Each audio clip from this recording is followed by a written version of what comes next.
네, 시청자 여러분 반갑습니다. 박 교수입니다. 자, 오늘 포스코 홀딩스 한번 새벽 영상 녹화해 보도록 할 거고요. 어제 종가 기준으로 봤을 때 37만 2천 원 종가 마감하면서 보합권으로 마무리를 지었습니다.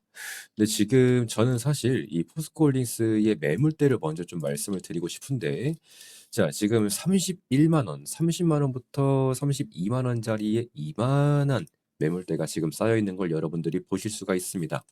자, 그런데 지금 실질적으로 거래량을 보시면 아시겠지만 지금 이 당시에 나왔던 거래량은 거의 없었죠. 자, 그리고 나서 지금 불기둥 만들 때 엄청난 매수세가 나와줬고 이전과 대비했을 때 엄청난 거래량이 나와주고 있는 상황입니다. 자, 거래량이 나와주고 있어서 상승이 나와주고 있는 게 아니라 거래량이 나와주면서 음봉이 나오면 사실 그게 가장 문제거든요. 근데 지금 음봉이 나올 때의 거래량을 보시면 아시겠지만 그래도 그죠? 그래도 지금 요렇게 보셔야겠죠. 요런 식으로 지금 거래량이 그렇게 많이 빠지지 않고 있습니다. 기존에 매수세를 만들어냈던 지금 이만한 음봉이 나오고 이만한 음봉이 나올 때 음봉이 나올 때마다의 거래량을 체크해 보시면 이 매수세가 만들어낸 거래량보다 현저하게 적다라는 걸 여러분들이 아실 겁니다. 이런 것들을 우리가 보통 숨고르기라고 합니다. 숨고르기. 상승 파동이 나와서 거래량이 나온 것도 거래량이 나와서 상승 파동이 나온 것도 아니라 시장에 대한 수급, 시장에 대한 뭐 전망, 모멘텀 이런 것들이 지금 이 포스코홀딩스가 앞으로 고점에 대한 돌파를 만들어 가려는 차트가 완성됐기 때문에 그죠? 차트가 완성됐기 때문에 돌파가 나온 것이다라고 명확하게 말씀드릴 수 있습니다. 그래서 지금 이 삼각 실험 자리에서 다시 한번 고점을 맞을 때마다 보시는 것처럼 저항 맞고 내리는 걸 보실 수가 있습니다. 자, 그런데 지금 바닥이 어떻게 되고 있습니까? 바닥이 안 깨집니다. 이 당시에는 고점을 터치하면서 저항을 맞았지만 이 당시에는 저점을 터치하면서 반등이 나왔던 게 아니란 말이에요. 자, 그렇다 보면 우리가 여기가 시가라고 기준을 해보고 이만한 매수세가 나왔을 때 여기가 종가라고 해보겠습니다. 자, 그러면 이만한 캔들이 나와주겠죠. 자, 우리가 보통 이 캔들을 봤을 때 중심선이 깨지지 않는 선에서 차트가 노는 걸 우리가 보통 고가놀이 혹은 깃발 패턴이라고 합니다. 고가놀이나 깃발 패턴이라고 하는데 지금 이 두 가지 케이스 전부 다 포스코홀딩스가 보여줬기 때문에 이 30만 원이 깨지지 않는 선에서 지속적으로 반등이 나왔고 이만한 수렴 자리가 나왔음에도 불구하고 저점을 터치하지 않았다. 따라서 30만 원짜리가 깨지지 않은 데는 다 이유가 있었다. 자, 그러면 지금 시점도 보시면 요만한 장대 양봉이 만들어졌습니다. 그죠? 여기에서도 중심선을 깨지 않았어요. 이 중심선 고대로 이어가 보면 어딥니까? 전고점이었습니다. 지금 보시는 것처럼 기존에 저항 맞았던 자리. 자, 그러면 저항 맞았던 자리가 기존에는 저항이었는데 돌파가 나오니까 지금부터는 지지 라인인 거 우리 구독자 여러분들 요 정도는 다 알고 계실 겁니다. 제가 많이 말씀을 드렸기 때문에. 자, 그럼 지금 중심선이 깨지지 않는 선에서 얘가 지금 이렇게 놀고 있습니까? 지금 얘처럼 이렇게 놀고 있나요? 아니죠. 저점이 높아지고 있는 상황이라는 겁니다. 요렇게 지금 추세가 상승 추세가 유지가 되고 있기 때문에 지금 이 추세선을 터치할 때마다 반등 나와주는 걸 여러분들이 체크할 수 있습니다. 그죠? 요 자리에서 지금 여기하고 여기하고 그러면 이 추세선 자체의 신뢰도는 지금 낮은 상태입니까? 높은 상태입니까? 높은 상태다. 이렇게 말씀드릴 수 있습니다. 이 추세선의 신뢰도가 왜 중요하냐면 또다시 이 추세선을 터치했을 때 반등이 나올 만한 이 신뢰도, 이 나올 확률을 가지고 신뢰도라고 우리가 합니다. 근데 지금 반등이 나올 만한 자리가 만들어졌죠. 만들어졌기 때문에 지금 이 자리에서 다시 한번 반등이 나올 수가 있다. 자, 근데 지금 캔들이 여기 있지 않습니까? 이게 지금 터치하는 데까지 그래봤자 한 3일에서 한 4일 정도? 그러니까 구정 전후로 해가지고 이제 방향성이 잡힐 거예요. 방향성이 잡힐 거고 만약에 이 자리에서 반등이 나온다라고 하면은 그 즉시 38만 원에 대한 트라이를 하러 가는 겁니다. 시도, 돌파 시도를 하러 가는 거예요. 근데 보통 지금 시장 자체가 이 돌파 매매 그리고 고점에 대한 이 트라이를 하러 갔을 때 지금은 저점이 이렇게 높아지고 있지 않습니까? 그죠? 저점이 높아지고 있고 깃발 패턴을 보이는 게 아닙니다. 중심선을 깨지 않는 선에서 추세선이 굉장히 정확하게 지금 45도, 이 추세선도 신뢰도가 높은 게 35도에서 45도가 굉장히 높습니다. 신뢰도가. 근데 지금 45도로 정확하게 만들어 주면서 지금 이 추세가 굉장히 가파르게 올라가고 있는데, 이 자리가 이제 한 3, 4일쯤 지나면은 여기에서 이제 결과값이 나오겠죠. 그리고 특히나 지금 시장 자체가 과열 상태이기 때문에 개인들의 역대급 순매수가 들어와 주고 있는 상황이기 때문에 지금 이 포스코홀딩스가 다시 한번 38만 원에 대한 트라이를 하러 간다는 것만으로도 시장에 대한 이목을 집중시킬 수 있다라고 말씀드릴 수 있겠습니다.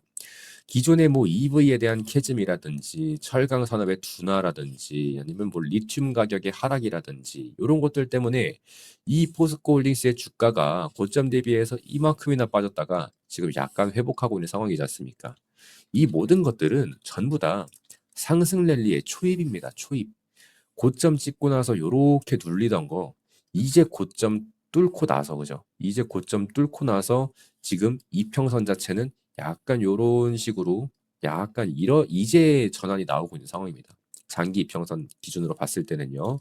근데 지금 이 이평선이 요렇게 돌다가 지금 요렇게 해가지고 다시 한번 정배우로 넘어왔는데, 기존에도, 그죠? 기존에도 이 자리, 이 전고점에 대한 자리를 뚫고 나니까 이만한 상승 파동이 나왔어요. 그죠? 이게 뭐라고? 근데 지금 당시에 보면은 지금도 똑같습니다. 지금도. 요 자리잖아요. 요 자리. 똑같은 자리. 지금 여기에서 저항 맞았고 여기서 저항 맞고 있는 거 아닙니까? 지금 이 자리가 38만 원입니다, 여러분. 이 38만 원이라는 자리를 뚫어냈을 때 다시 한번 이만한 상승 파동을 만들어낸다라고 하면 안 되겠죠. 이건 아닙니다, 여러분. 이거는 우스갯소리로 한 말이고, 일단 첫 번째로 이 38만 원을 뚫어냈을 때 다시 한번 불기둥이 나올만 하다. 이 불기둥 뭐 10%에서 한 15%짜리 정도는 나올만 하다라고 말씀을 드리는 겁니다. 근데 지금 10%에서 15%짜리가 나올 때까지 지금 얼마나 남았다? 3, 4일 남았다. 이게 핵심입니다, 여러분.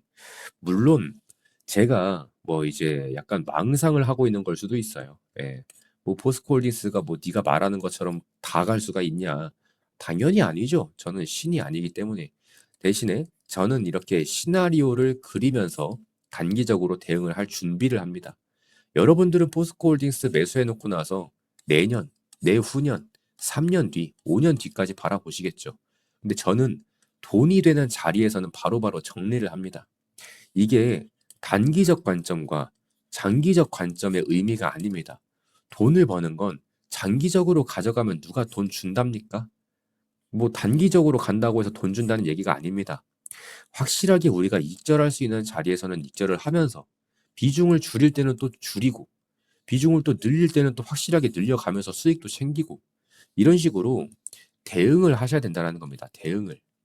그래서 지금 이렇게 상승 추세의 초입 구간이다. 지금 이 당시로 따지면 지금 저점 대비해 가지고 요만큼 올라온 겁니다. 요만큼. 네, 요만큼 올라온 거예요. 아직까지 이만한 상승분이 남아 있습니다. 이만한 상승분. 그렇기 때문에 물론 당시에는 엄청난 기대감과 엄청난 수급을 만들어내면서 급등이 나왔지만 지금 당시에는 이제 우리는 매물대를 전부 다 소화를 하면서 가야 돼요. 이게 결국 남아있는 숙제입니다. 숙제. 이 모든 것들을 다 소화를 해가면서 상승 파동을 만들어내야 된단 말이에요. 이게 쉬운 일이 아닙니다. 그래서 시간이 많이 걸릴 거예요. 우리 숙제하는데 뭐 5분, 10분이면 끝납니까? 아니잖아요. 숙제하는데도 시간이 필요하기 때문에 장기적으로 가져가시는 분들은 조금 여유롭게 지금 내가 생각하는 것보다 두 배는 더 여러분들이 1년 본다. 나는 70만 원까지 1년 본다. 그럼 2년까지 생각하면서 당시에는 가볍게 올라갈 수 있었지만 지금은 무겁게 일일이 다 소화하면서 올라가야 되기 때문에 그죠?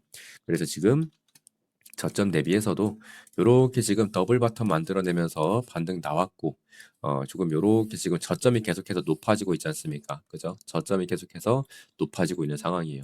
지금 얘를 요렇게 해보고 요렇게 해봤을 때 지금 더 경사가 가파라지고 있는 상황입니다. 그래서 지금 이 자리를 봤을 때 우리가 지금 이 자리를 봤을 때 만약에 지금 이때와 같은 패턴이 나와준다면 올라오고 나서 여기서 놀다가 여기에서 맞고 다시 올라가든, 아니면 제가 아까 말씀드렸던 것처럼 요런 식의 차트, 지금 요 차트 여기에서 맞고 가든 결국은 38만 원을 뚫어낼 만한 모멘텀이 이미 형성이 됐다라는 겁니다.